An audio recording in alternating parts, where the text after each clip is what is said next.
So, what do loot boxes, an ex-plumber, and a virtual reality gaming truck have to do with each other? Well, they're the first ever topics on End Credits. Dude, that was what? Hello and welcome to the very first episode of End Credits. I'm your host Delapo, and we are joined by Rachel, Peter, and Eli to bring you this week's highlights in gaming news. Let's get started. First up on the docket are loot boxes. Whether you dislike them or hate them, they might be here to stay, but that doesn't mean that everyone's going to take it lightly. In an article over on Ars Technica, OpenCritic had this to say: "We're going to take a stand against loot boxes," the site announced on its Twitter feed. "We're looking into ways to add business model information to OpenCritic." OpenCritic further explained that they were currently testing a few flags that would be implemented into games' review pages. This would let people know whether or not the games contained loot boxes that gave you anything other than cosmetics. And while it seems like everybody's drawn their line in the sand about the loot box issue, it seems as though the ESRB has taken a stance of its own.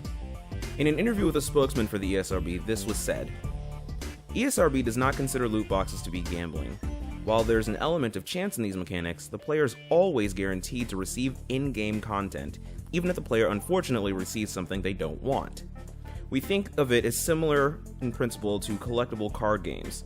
Sometimes you'll open a pack and get a brand new holographic card you've had your eye on for a while, but other times you'll end up with a pack of cards you already have." Moving on to more chipper news, Super Mario Odyssey received its first perfect score, and it was given to him by Edge Magazine. Yes, that's right, Edge Magazine gave the new Super Mario title a 10 out of 10. But before you go raising eyebrows, you have to realize that this isn't something they do regularly. In fact, only 20 times has Edge Magazine given such a high score, and the last one came from Legend of Zelda: Breath of the Wild. It's important to note that the last major Nintendo release they reviewed was Samus Returns, which they gave a 6 out of 10. All of that said, it may be more difficult giving out a Game of the Year award than initially thought. Between Horizon Zero Dawn, Nier Automata, Legend of Zelda: Breath of the Wild, Super Mario Odyssey, Persona 5, 2017 is shaping up to be the best year in gaming.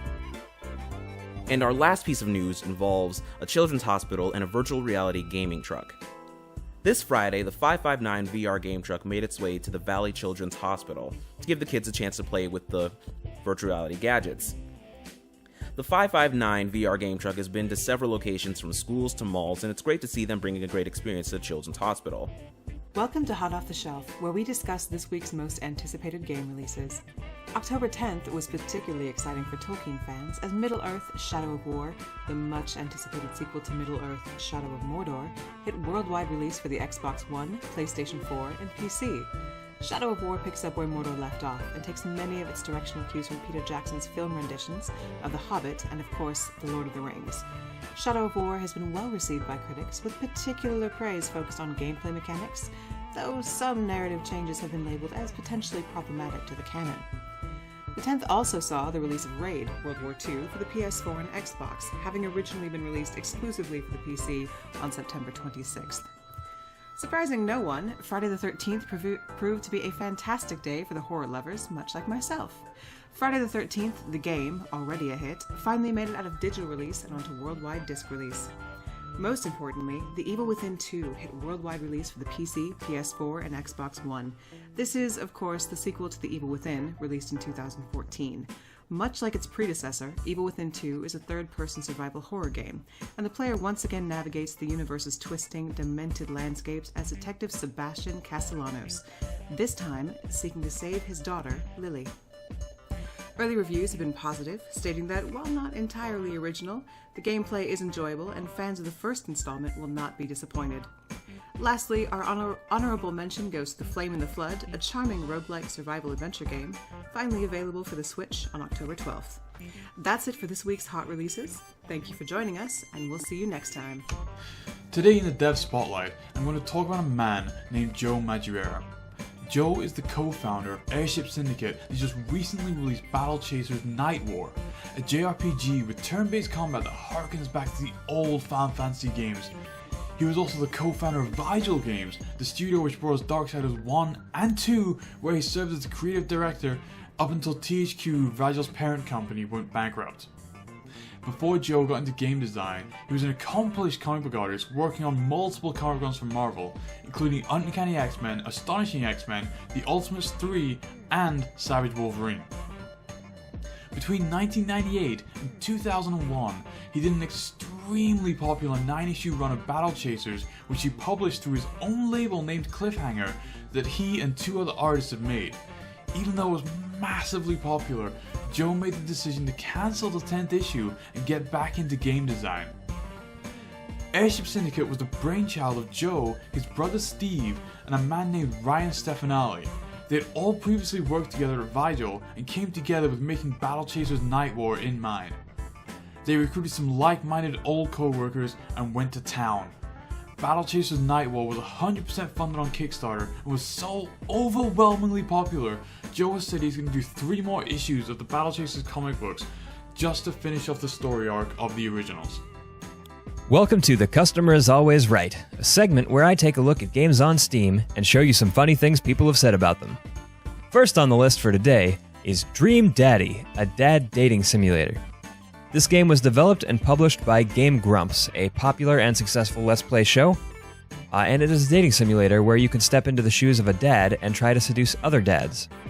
There are 7 dads that you can pursue, multiple endings, and my personal favorite, tons of dad jokes. The game has garnered positive reception for its inclusiveness and progressive stance on sexuality and identity. Ya Boy of Destruction writes, "The only way I can solve my daddy issues without getting naked in front of strangers. 10 out of 10 would bang hot dads and help them raise their children again." Next on the list is Cuphead. Cuphead is a game that has an art style heavily influenced by early 20th century animation, with jazz music, film effects, and beautiful hand-animated art. It came out of nowhere to steal the spotlight with overwhelmingly positive reception despite a high degree of difficulty, reminiscent of the Mega Man games. Thanen writes, "Remember when you were a kid and you got sick? You got to skip school and stay in bed watching cartoons all day. But in the evening your sickness got worse. You had a fever, and when you fell asleep these cartoons came back to torment you in colorful, surreal nightmares." This game is exactly what you saw that night. And closing out the segment is Stick Fight the game. Influenced by the likes of Duck Game and Gang Beasts, this physics-based fighting game sees stick figures fighting like an old Newgrounds animation. Remember Zhao Zhao? This game is like that. Common criticisms are that the game has balancing issues with some of the weapons and is no fun without friends. As E.C. Brookie writes, "You pay $5? Well, they deliver a $6 game. You could go buy some candy or some booze, but instead you threw away your money on this game. And they delivered. Best stick fighting game I've ever played. I'll pay them to play with their sticks any day." And that's it for The Customer is Always Right.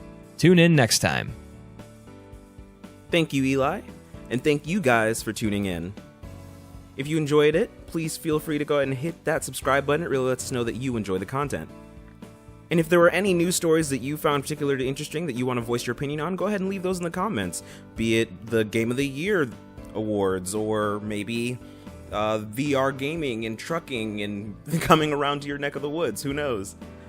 And remember to tune in next week when we do this all over again. This has been End Credits.